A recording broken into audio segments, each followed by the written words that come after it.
The gym battle between Gardenia and Berry begins with both release their first Pokemon, revealing to be two Turtwigs. The Twin Leaf native knows his partner's speed is going to blitz Gardenia's, so he orders a tackle. Just as the grass turtle begins to charge in with its speed, the gym leader's Turtwig vanished for a sec, leaving both trainer and Pokemon to be surprised. He looks around frantically to where his opponent is. Gardenia's Turtwig reappears right behind Berry's, launching its Leaf Storm, shooting out a barrage of leaves at his opponent, sending Turtwig backwards with a groan. The grass gym leader compliments Berry for racing his Turtwig very well. However, it's not going to beat her Turtwig. The impatient boy is in a tight spot, since he never thought another person would have a Turtwig who is as fast as he is. Nevertheless, he's going to win. As the two speeding turtles clash with their tackles, soon begin their long range, though Gardenia's Turtwig set up a reflect, causing all of the opposing Turtwig's physical move to be reduced to a third. Even with a reduced power, by sheer determination or stubbornness, both trainer and Pokemon won't back down. It goes on and on till both sides are tired and panting. Berry calls out their final move. Turtwig charged in for a bite attack. Gardenia was waiting for this and used their final gambit move, Leech Seed. As the tiny leaf Pokemon munched down his own species, he was then covered by vines, by a seed landed on his head, which spreads around him. Gardenia recalls her defeated Mon. In the stands, Dawn was having a rough time spectating the battle, but Ash was able to fill her in the missing gaps due to his eyesight is capable of seeing fast-paced battles. They look to see Gardenia chooses a Pokemon with two purple petals enclosed in its body, revealed to be a Cherim. As the two square up, Turtwig starts to falter due to his last battle and Leech Seed draining his remaining stamina to the Cloak Petalmon. It wasn't that long for Turtwig to collapse. After recalling his fainted friend, he sends out his latest mon, Chatot. Cherim, right off the back, summons a sunlight to activate its transformation. Now in its sunshine form, they continue their match. Chatot is enthusiastic for its showtime. Berry, in the other hand, calls out a chatter. The Parrotmon starts to imitate his trainer's last word. This action hits a good damage and a few giggles from the gym leader, the ref, Ash, and Dawn. It made Berry go red and shouts he's gonna find them for this. After a long weird battle, Chatot was able to one-up Cherim, but uses Sunny Day to refurnish the weather. Sending out her last is Roserade.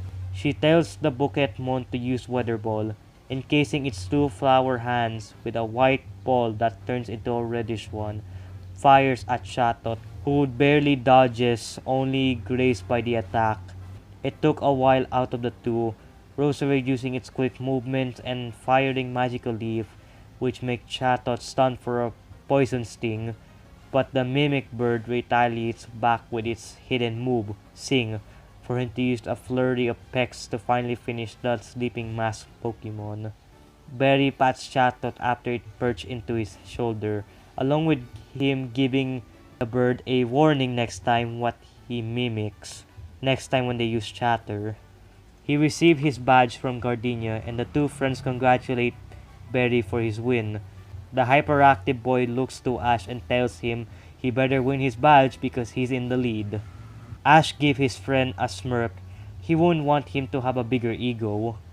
Gardenia tells the trio to come back tomorrow since her team needs time to recover, which they did, leaving the gym and resting up in the center.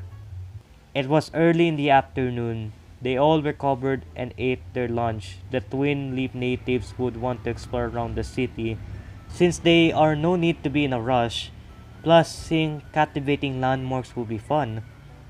The trio made their way to the museum, checking out its displays.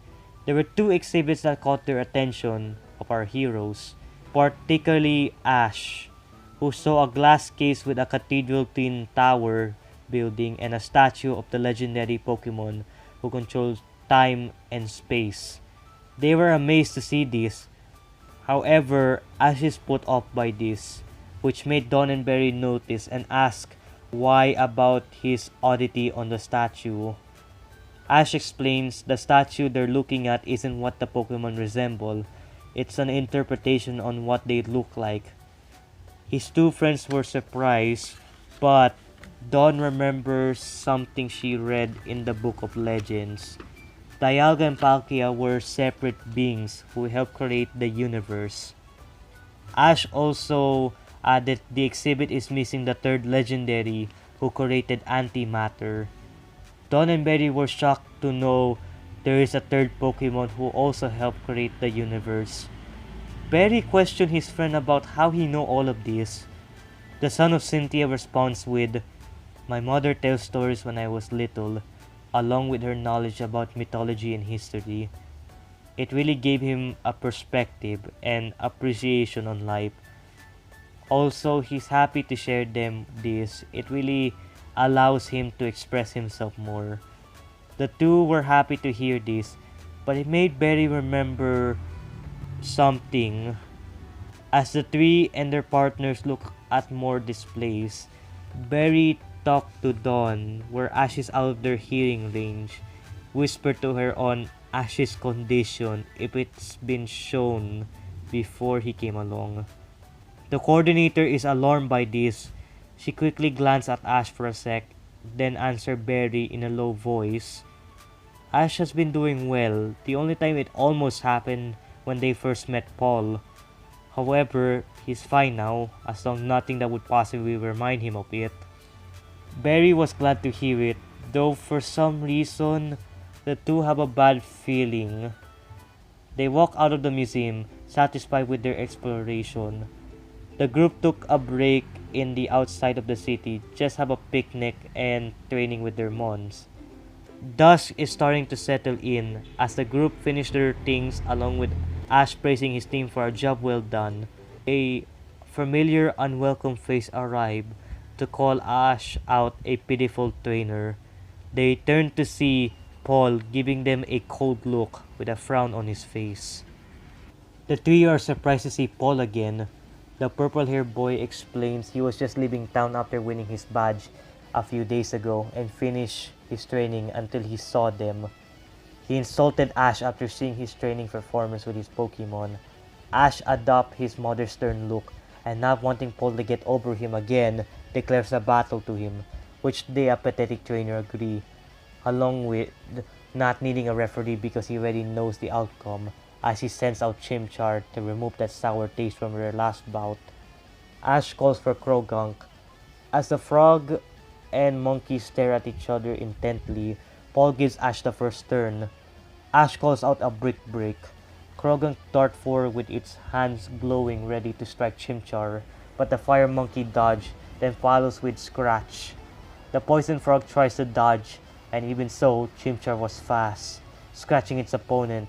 Krogunk attempts to use Poison Sting, lunging towards him. The little monkey backflipped to its original position without getting hit. Paul smirks, seeing Ash's bewildered face, then ordered Chimchar to use Ember, firing rapid small flares. Krogunk was able to dodge and finally land a hit with Poison Jab. Throughout the battle, Ash noticed Paul is letting Chimchar get hit, even waiting for the fire starter to get poisoned. He doesn't want to see Chimchar like this and chastise Paul about it. The purple-haired youth is disappointed at his mon for not unleashing it. The little monkey went for a dig to hopefully please his trainer. Krogunk waited patiently to where his opponent would show. He sensed he's coming out from the left hole, so got himself ready. Unfortunately, Paul was playing his cards right. Once Chimchar comes out, he immediately switched to Flame Wheel, dealing critical damage to Krogunk, leaving a shriek of pain. Afterwards, fainting. Ash's face darkened from the outcome, while Paul smirks, but quickly scolds Chimchar for celebrating a victory as he recalled his mon who was discouraged. Ash retrieved Krogunk and apologized to him. Paul tells Ash he's hopeless being a trainer, along with not being worth it as a rival. Barry and Dawn got angered by this and tried to defend Ash. Even Barry wants to battle him next. but it falls in depth doors as Paul leapt to his next destination. All of them turn to see Ash, who is now saddened. They try to comfort him, but he tells them he's fine, they don't need to worry about it. As they went back to the center, they know he isn't fine and not sure if he's going to be able to get his badge tomorrow. The next day, at the gym, with Ash who is ready but trying to hide it, while Dawn and Barry are worried about him. Gardenia asks her challenger if he's ready. He declares yes, and they start, sending out Staravia against Cherim. The starling Pokemon looks at his trainer, who looked bothered. Even his own Pokemon worry about him. He tells Staravia he's fine, they should focus on the battle, which the bird agreed to. When it starts, at first they were even with their movement and use of their moves. Cherim unleashed Sunny Day for it to transform while avoiding Staravia's tackle. So far so good, until one mishap happened where Staravia was open for Cherim to repeatedly attack with Magical Leap. Even though the move isn't effective, it does cause Staravia to falter more. Ash crumbled up some ideas that could help, but due to his mind isn't frantic and hearing Paul's words in his mind, he can't help but watch his Pokemon get decimated. Staravia drops in defeat. The Prince of Sinnoh is shaken. He calls back Staravia. He's sorry for the lack of proper direction. He sends in Gible. The Lancer gives Ash a concerned look, knowing what this problem is. However, tells his faithful partner to not worry about it. Gardenia remembers what Rourke told her about two challengers having a Pokemon that has different appearance. However, her mind quickly shifted to asking him if he wants to continue their battle. While Dawn and Barry tells Ash he needs to stop, being not in the right mind to continue. In spite of that, Ash insists to resume. After another hard-fought battle, Cherim is defeated by a Dragon Rage. Gardenia released Roserade. Unlike the first battle, this was entirely in the gym leader's favor. The Bouquetmon connects with its move on Gible due to giving a lot of openings. The little dragon kept going, though he is worried about his friend. After a dig uppercut, Roserade uses Grass Knot, trapping Gible in for it to charge Solar Beam. Dawn shouts at Ash to forfeit the match. He's going to get Gible hurt, with Barry adding in with this groaning concern. Ash finally realizes his action, grabs Gible out of the Grass Knot. Thankfully, Roserade was able to stop its beam from hitting Ash. Gardenia approached the two, warns her challenger to be careful next time. Her Roserade is able to control that attack, and since he interfered, that counts as Gible as a forfeit. However, Ash won't continue. Instead, he forfeit the match. He apologized to the gym leader and will come back next time when he's better, in a sad tone. The gym leader gave Ash a sympathetic look as he goes, while the other two follows him back to the center. While his Pokemon are getting treatment, Barry chastises Ash for ignoring his problem, while Dawn tries to comfort him with a reproved tone. However, their best friend is dispirited. Ash tells them he's sorry for hiding it all these years, but he needs some time alone as he walks out of the center. They look at each other and decide to give him some space for a while. Once the team recovers, the dark blue-haired girl informs them about Ash's situation. The team is worried, however, Gible calmed the rest. He would talk to Ash since he saw this before. Staravia offered to find their trainer while Krogang opted to watch over the egg since it also felt the tension going on. Gible looks at the two, giving them a motion he will find him as he and Staravia head out to find Ash. As the two friends look at each other, hoping Gible could snap Ash back to his senses, Dawn tells Barry to help her cheer Ash up when he gets back. In a forest not too far, Ash is currently sitting next to a tree. His mind is clouded by the very thoughts he won't be thinking again. How people would treat him as a person. They would just call him a disappointment, being Cynthia's son, and he would never see him as his own person, and keep comparing him to his mother. Why is this always the case? He never had a proper childhood, no friends, always being insecure and fear of people knowing. He never blames his mother. She's always been there for him. However, he could not pull out that fear in his mind. While having a dim view on himself, Gibble arrives and thanks his avian friend for the help. The little land shark walks over to Ash, biting his head for attention. Ash howls in pain and detaches his friend off his head and asks why did he did that for. In Pokemon language, Gibble tells Ash to not let those thoughts get to him. He's the best friend he could ever ask for. They're both alike in every way, and to remember his mother's encouragement. One day, they will prove to the world they can be unique in their own way, and don't care about those comparisons, whether being a carbon copy of his mother and Garchomp. Just always think positive about it, and they would always be with each other until the very end. Even though it's just in motions and repeated names, Ash can understand what his partner is saying. He finally smiles from his miserable state. It's not gone, and it will be a long way, but that's what a journey is for, to find yourself and change for the better. He hugged his friend, thanking him for those words of encouragement. The strange ground shark is content, biting him on the head to show his affection. But Ash noticed something different about Gibble. His eyes are no longer blue. The gray color of his skin and his yellow stomach is somewhat lighter, and those reddish patterns on his back and horns have darkened. Could this be a sign of their change? Suddenly, the area around them starts to warp into some sort of wavy, purple pinkish background. The two prepare themselves for what is to come. A small transparent yellow faced figure with a red gem on his forehead appear in front of our hero.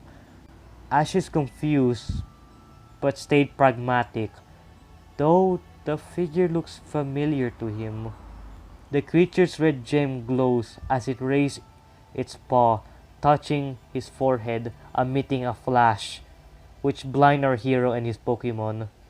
Ash felt a sensation in his head, clutching it for a sec, then it relieved itself. When the two opened their eyes, they're back at the forest. That was weird. And could that be Yuxi he saw? Can't be. Why would one of the lake guardians leave their spot to find him? He didn't dwell on that for long, since he really needs to head back before it gets late. As our hero and his two mons return, his two friends spot him and they talk to see how he's doing. Ash explained what happened to him, but left out Yuxi for now. They were glad he's alright. Dawn tells her childhood friend never get worried about this and they would always be there with him to fix his issues. Barry, on the other hand, would give his rival a motivation speech along with his practice rehearsal with his mons. It did what it needed to do, make his friends laugh. Unfortunately, it's due to the failed part where Turtwig was about to do an antenna for Chato to perch for Barry to hear the words he wanted to listen, but instead copy another voice who said something that would make the rambunctious boy to cause some shenanigans that only this trio could deal with. Ash is glad he met Dawn and Barry a long time ago. They were his only friends and understand him. He's not sure if he would ever open up more to others.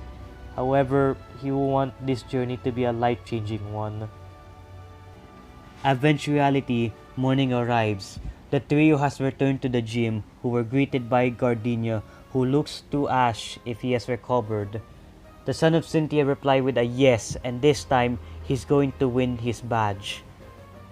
As the two walk up to the field, they bring out their Pokemon. Bursting from the right is Staravia against Turtwig. Unlike the last one, Ash is more focused this time.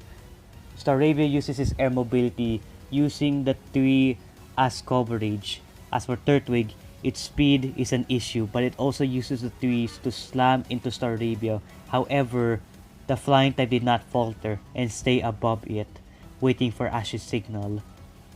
The tiny Leapmon uses its fast tackle. Ash calls out a now as the starling Pokemon wind back its wings to steel slap onto Turtwig, who crashed back. When Turtwig uses Leech Seed, Staravia cut it down with Steel Wing and finishing it with an aerial dash at Turtwig. Ash did it! He's back! His Pokemon and friends are happy to see it. Gardenia tells Ash it's too early to celebrate a victory. She sends out Cherim. After asking his flying type, he keys him in. Cherim has a new move. After it set up the sun, the Cherimon uses the trees for cover and surround itself with a flowery shield at least 6 times. When Staravia launches a flying move at Cherim, it was able to somewhat tank it. The confusion of her opponent made her smirk and explains her Pokemon has gotten stronger to accommodate that unusual Pokemon he has. The move was Flower Shield. It raises her grass type's Pokemon's defense by 1. Ash knows he's going to need a quick strategy to take out Cherim.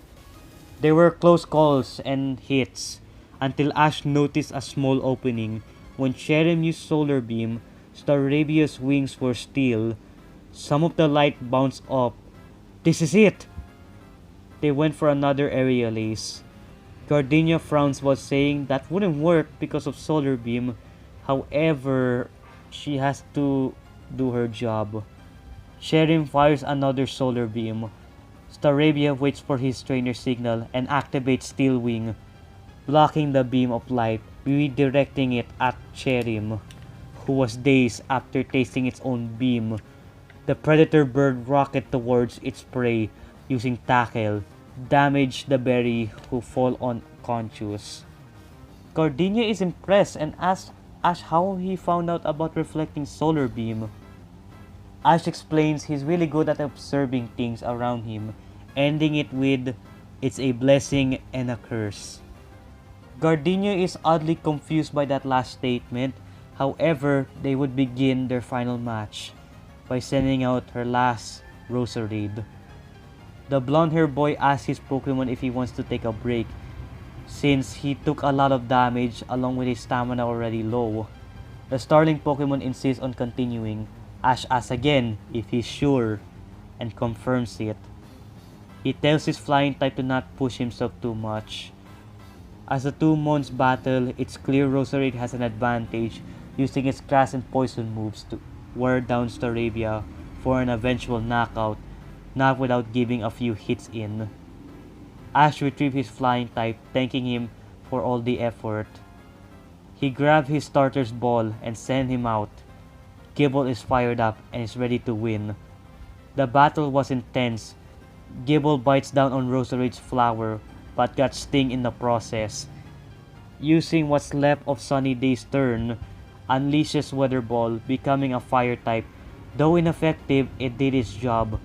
The little dragon cut some trees while using Dig to trap Roserade, as well as its Sandstorm Shield to redirect some attack. It eventually comes down to a Weather Ball. Instead of dodging, Ash tells him to bite it. Shockingly catching the elemental ball, it hurts Gable while he has it on his mouth, struggling to release it. Ash encourages his partner to not give up. Having his trainers back, he begins to pour in Dragon Rage into the ball. It becomes somewhat purplish energy. Releasing with its might, launches it to the air. Ash can't believe it! Gable accidentally learned Draco Meteor! As the orbs crash down to the field, Roserade tries to dodge all of them, but due to the trap set by Gibble, the two orbs hit him when he tripped. As the smoke clears out, reveals the Boketmon fainted.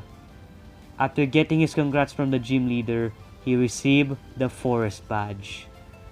Dawn and Berry cheers on to their friend. They went to the Pokemon Center to let everyone recover. As the trio chat happily, it then turns to Ash if he would call his mother. The hero thought about it, and he quickly do so. The phone rings for a while, until Cynthia's face show up. She's happy to see her son again. Though noticed Ash's expression, she got serious and asked what's wrong. As her son tells her the events that transpired, the Sino champion is saddened to hear her son's issue came back. She doesn't want him to overthink it or else it would harm him mentally. She gives Ash a comfort smile and giving him words of sympathy. He asks his mother if he will ever get past his fear. Cynthia said in a mythological way to always be faithful and never assume the worst, and to remind him he has people to support on. She then turns to Barry and Dawn, telling them to watch over Ash and make sure to be there for him. They understood it. After knowing where they are, she's contently tell them she would be nearby between Eterna and Hearthome. After some talk, they will see her soon as the call ends. Once out of the city, Ash is excited to see his mom again and tells his friends they need to go. It's quite ironically funny to Dawn and Barry because Ash is not always an impatient person. Well, depends on the situation. Then again, it's to see his mother again. That made them want to call their parents once they reach another center. The Twin Leaf trio departs, heading towards their next adventure across the Sinnoh region. In the skies above Eterna, a helicopter is hovering above the city. The pilots inform their commander their base of operation in the city is unable to land. Their commander, with purple hair, who's tied down with a buns, show the two place for the mission debrief. It's the Eterna Museum and Rad Rickshaw Cycle Shop, for they are the stepping stone to gather information about the secrets of the region. And that is where we're going to be leaving things for right now. I know it's been a while since I did Cynthia, and I know if you notice that the story has now shifted, or if you notice throughout the story, some words or words that I said in the story will come into play eventually throughout the series when we get there that far, of course. And since that's all I could say for right now, I hope you guys enjoyed this video. Leave a like, comment, subscribe, and I'll see you guys next time. Bye everyone!